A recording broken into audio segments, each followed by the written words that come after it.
Hello प्यारे बच्चों, कैसे? उम्मीद करता हूँ जबरदस्त और जिंदाबाद होंगे। आज की वीडियो कंप्लीटली बात करने वाले हैं प्रोजेक्टाइल मोशन के बारे में कि प्रोजेक्टाइल मोशन क्या होता है। कंप्लीट वीडियो इसी पर होने वाली है, पूरा डिटेलिंग में आपको बताएं। हमारे साथ लगे रहिए। मैं हूं स्वागत करता हूं हमारी यूट्यूब क्लासेस में। आज की जो कंप्लीट बातें होंगी वो होगी प्रोजेक्टाइल मोशन क्या होता है। आज की मैं वीडियो में कवर करने वाला हूं प्रोजेक्टाइल मोशन क्या होता है, ट्रेजेक्टाइल मोशन क्या होता है, पाथ ऑफ प्रोजेक्टाइल क्या होता है। पूरा कंप्लीट वीडियो में कवर करने वाले हैं। चलिए वीडियो को स्टार्ट करते हैं बिना किसी देरी के। हेलो मेरे प्यारे बच्चों, तो सबसे पहला मेरा बात आता है कि प्रोजेक्टाइल मोशन क्या होता है। तो फ्रेंड्स, प्रोजेक्टाइल मोशन क्या होता है? Projectile motion is the curve path on object taken when throne into the air. क्या है? Throne into the air and move under the force of gravity. समझिए बात को, क्या कह रहा है? ये मान लीजिए कोई बॉडी है, ठीक है, बॉडी है, वेलोसिटी v से मैंने क्या किया, इसको फेंका, ठीक है, मैंने कोई चीज थ्रो किया, वेलोसिटी v की गति से मैंने इसको बॉल को फेंका। अब क्या कह रहा है कि जो अंडर द ग्रेविटी, ग्रेविटी क्या करता है, कोई भी अपनी तरफ क्या करेगा, वो खींचेगा। तो जो अंडर जी है, तो अंडर ग्रेविटी क्या हुआ, अपनी तरफ अट्रैक्ट करेगी, वो खींचेगी, ठीक है। मैंने एक बॉडी वी ली, एक बॉडी और ली, उस पर भी मैंने क्या किया, बॉल को मूव कराया, ठीक है। तो क्या हुआ, उसमें भी क्या किया, ग्रेविटी क्या अपनी तरफ खींच रही है। तो ग्रेविटी जो है अपनी तरफ डाउनवर्ड तरफ अंडर द ग्रेविटी खींचेगी। बात समझिए। दूसरा कह रहा है कि ट्रेजेक्टाइल मोशन क्या होता है। ट्रेजेक्टाइल मोशन बहुत इंपॉर्टेंट होता है एग्जाम में, क्लास 12th 11th वालों के लिए ये मतलब बहुत इंपॉर्टेंट होता है। बिकॉज ऑफ आईआईटी क्या कहते हैं, आईआईटी में जाकर यहीं से क्वेश्चन जाकर बनते हैं प्रोजेक्टाइल मोशन से। तो आईआईटी में जितने मेंस के स्टूडेंट हैं और नीट वाले हैं 2025 के लिए ये बहुत इंपॉर्टेंट टॉपिक है। तो प्लीज इस वीडियो को कंप्लीट आप देखेंगे तो आपको पूरा अच्छे से समझ आएगा। अब कह रहा है ट्रेजेक्टाइल मोशन क्या होता है। चलिए बात को समझाते हैं, अच्छे समझिएगा।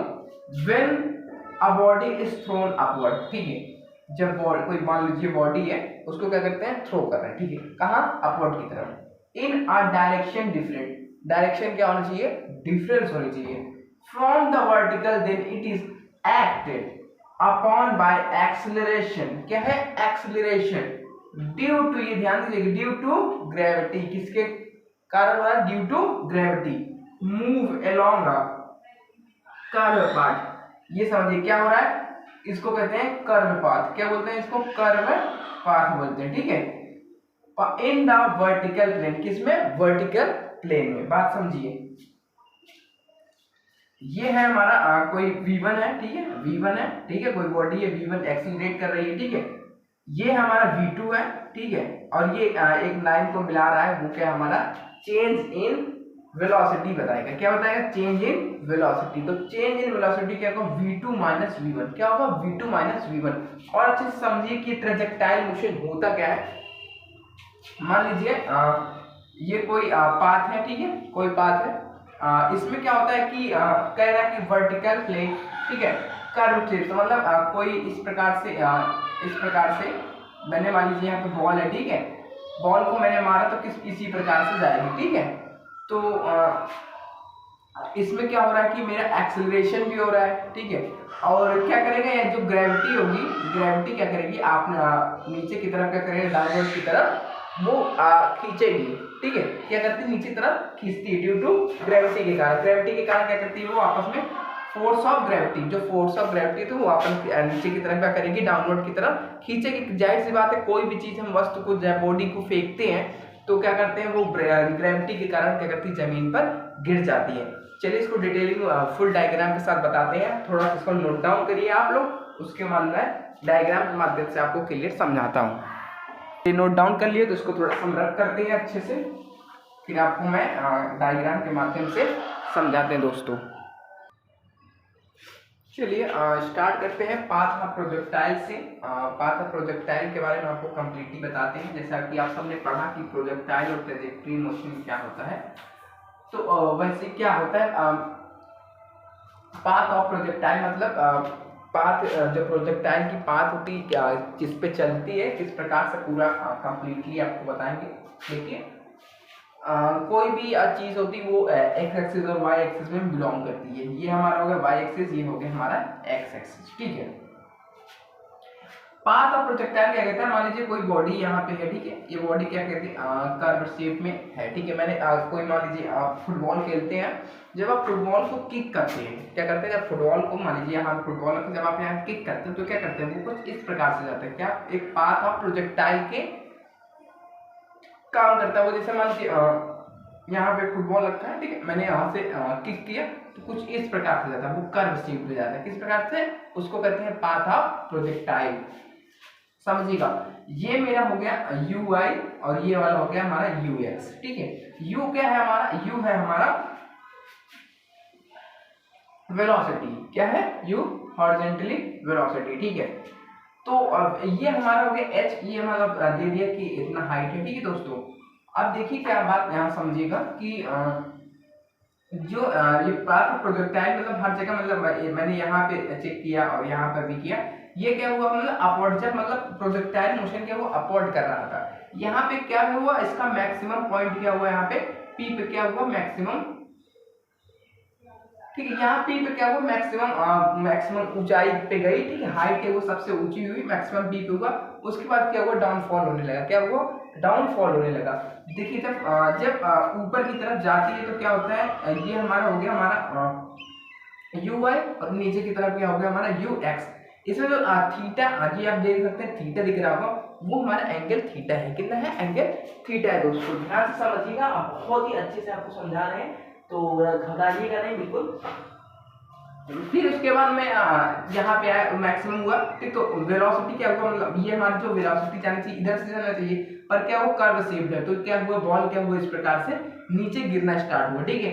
तो हमारा जो यहाँ पी हुआ क्या हुआ, मैक्सिमम पॉइंट हुआ, और वी इक्वल टू क्या हमारा यहाँ पे हो गया यू एक्स हो गया, क्या होगा यू एक्स। फिर क्या हुआ, जब डाउनफॉल होने लगा, जब डाउनफॉल हो रहा है दोस्तों ध्यान से समझिएगा, तो क्या हुआ, जो हमारा ये देखिए जो वाई एक्सिस थी, वाई एक्सिस की थी, तो यू वेलोसिटी वी जो थी वो डाउनवर्ड हो गई, ठीक है, और ये हमारे यू एक्स हो गया, ये क्या है, मतलब इस प्रकार अपनी तरफ फोर्स जा रहा था, मान लीजिए इधर है और ये डाउनवर्ड क्यों हुई, ड्यू टू द ग्रेविटी के कारण, किसके कारण, ग्रेविटी के कारण क्या हो रही है, ये नीचे की तरफ जा रही है, ठीक है। देन फाइनली क्या कहते हैं, ग्राउंड पे आके बॉल गिरा, फिर क्या हुआ, जो उसका यूवी है वो डाउनवर्ड की तरफ हुआ, क्योंकि ड्यू टू द ग्रेविटेशन के कारण, फोर्स ऑफ ग्रेविटेशन के कारण, और उसके बाद ये उधर साइड का होगा, इसको कहते हैं वी एक्स, एंगल जो हमारा रहेगा वो थीटा रहेगा। अब दोस्तों आप बात समझिएगा कि यू एक्स क्या है, जो हमारा ये देख सकते हैं, ये यू एक्स क्या है, इसको समझ लीजिए, यू एक्स हमारा है, यू एक्स हमारा ये जो आप देख सकते हैं हर जगह यू एक्स मैंने यूज किया, तो वो क्या है, यू एक्स कॉस थीटा 0, ठीक है, क्या है, यू एक्स कॉस थीटा, और यू है हमारा यू साइन थीटा। अब यही से क्वेश्चन समझ में आएगा, जो आप देख सकते हैं, जो हमारा बेस है, ठीक है, मान लीजिए एक्स एक्सिस पे जो बिलोंग करते हैं वहां पे हमने क्या किया, कॉस लिया, और जो ये वाई एक्सिस पे बिलोंग किया उस पे क्या लिया, साइन मैंने लिया, ठीक है। अब एक्स क्या है, जो मैंने एक्स यूज किया है वो एक्स क्या है, हर जगह मैंने एक्स लिया है, तो ये एक्स है क्या, तो एक्स क्या है, हॉरिजॉन्टली वेलोसिटी है मल्टीप्लाई बाय टाइम, क्या है, हॉरिजॉन्टली वेलोसिटी इनटू टाइम। तो इसका जो क्या निकल गया, u cos थीटा 0, तो u cos थीटा, ये u x हमारा u cos theta multiply by t, ठीक है, हमारा टाइम हो गया। अगला चीज समझिएगा, the displacement along the vertical direction, जो डिस्प्लेसमेंट हुआ क्या, अलोंग द क्या हुआ, वर्टिकली डायरेक्शन में हुआ, तो h इक्वल टू क्या हो गया, हाफ एम बी स्क्वायर पड़े उधर, तो वही फॉर्मूला क्या है, ut माइनस हाफ जीटी का स्क्वायर। अगर आपने पिछली वीडियो अगर पढ़ के आए तो प्रोजेक्टाइल मोशन पढ़ने में आपको कोई दिक्कत नहीं होगी। आई होप आपको यहाँ तक समझ में आ गया होगा। तो क्या फिर फाइनली बनता है हमारा y equal to u sine theta t minus g t का हाफ स्क्वायर। तो ये हमारा निकल आया h और y का निकल गया है। चलिए मैं आपको इसको सॉल्व करते हैं, कैसे सॉल्व करते हैं अगर आप थोड़ा सा ध्यान से समझिएगा, और इसको मैं थोड़ा सा रफ करते हैं ऊपर वाले पाथ ऑफ प्रोजेक्टाइल को। और ये डायग्राम आप बिल्कुल ध्यान से देखिएगा, काफी शानदार तरीके से बताऊंगा आपको, अच्छे से समझ आएगा। आप जरूर कमेंट करिएगा। उसके बाद होता है क्या है हमारा, देखिए हमारे दोस्तों क्या तो दो इक्वेशन मिल जाती है, एक इक्वेशन नंबर फर्स्ट ये हमारी होती है और ये इक्वेशन नंबर क्या हो जाती है हमारी आप सेकंड हो जाती है। अब इन दोनों को आसानी से सॉल्व करते हैं। Putting the value of T, ठीक है क्या करेंगे, putting the value of T, क्या करेंगे, putting the value of T. एक मिनट मार्कर थोड़ा सा चेंज करते, बहुत ज्यादा हाईलाइटेड है दोस्तों।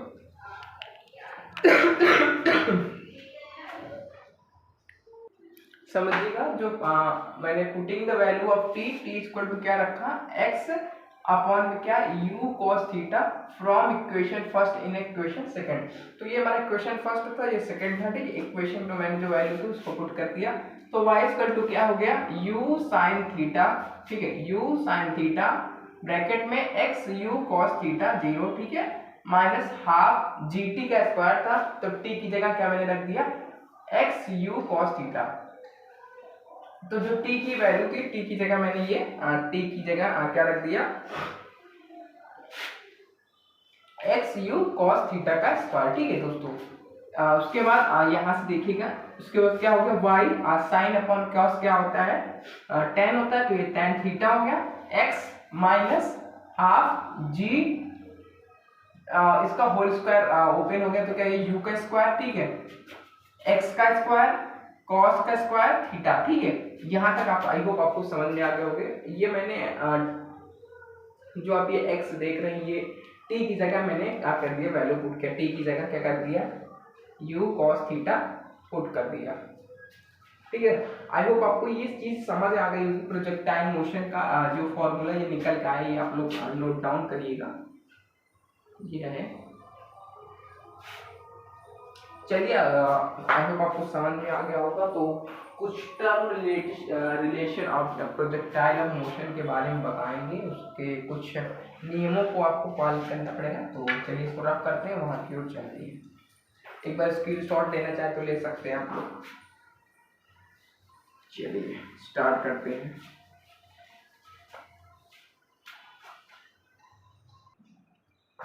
चलिए term relation of projectile motion के बारे में आपको बता दें।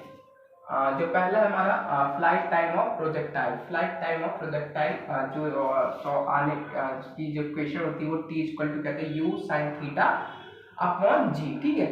तो t इक्वल टू जब 2t होता है 2t, तो इसको दो बार मल्टीप्लाई कर देते हैं, यहाँ पे हमारा 2u sin theta 0 upon g, ठीक है। ये हमारा क्या होगा जब फ्लाइट टाइम ऑफ प्रोजेक्टाइल होगा। दूसरा हमारा हाइट ऑफ प्रोजेक्टाइल, जब हाइट ऑफ प्रोजेक्टाइल होगा तो क्या होगा, height of projectile h equal to क्या होगा u square sin square theta upon 2g। ये किसका हो गया हमारे दोस्तों, ध्यान दीजिएगा, ये हो गया हमारा हाइट ऑफ प्रोजेक्टाइल का। हाइट ऑफ प्रोजेक्टाइल जो फॉर्मूला आप यूज करेंगे क्वेश्चन में, जब आपको मेंस में एक क्वेश्चन एक पूछा था, तो ये सब फॉर्मूले जितने मैं आपको बता रहा हूँ, ये तीनों फॉर्मूले जो बहुत इंपॉर्टेंट होगा। फिर एक आता है रेंज ऑफ प्रोजेक्टाइल, जब रेंज ऑफ प्रोजेक्टाइल का इक्वेशन क्या बनता है, तो r इक्वल टू होता है ux इंटू टी। तो ux हमारा कितना है u cos theta into T के अंदर हमारा समझे तो है t u sin थीटा। तो ये कैपिटल टी यहाँ से निकाल सकते हैं, यहाँ पे क्या मैंने 2u sin थीटा अपॉन जी, तो मैंने वही वैल्यू पुट कर दी 2u sin थीटा अपॉन जी। अब क्या हो गया हमारा इक्वेशन जब सॉल्व किया तो u स्क्वायर, ठीक है दोस्तों, ये मल्टीप्लाई होगा u square 2 sin theta multiply में क्या हो गया cos थीटा अपॉन में g। यहाँ तक आज आपको समझ में आ गया। तो r इक्वल टू क्या हो गया हमारा u का स्क्वायर sin 2 थीटा की वैल्यू होती है sin 2 थीटा की वैल्यू क्या आती है 2 sin थीटा मल्टीप्लाई में क्या होता है cos थीटा अपॉन में क्या जी है, जी पहले से यहाँ पे नोट डाउन। तो वही मैंने क्या कर दिया u square sin 2 theta upon g, u square sin theta upon g. I hope आपको ये तक समझ में आ गया। तो वीडियो को चैनल पर सब्सक्राइब कर लीजिए, वीडियो को लाइक कर दीजिए। मिलते हैं नेक्स्ट वीडियो में, तब तक के लिए जय हिंद दोस्तों।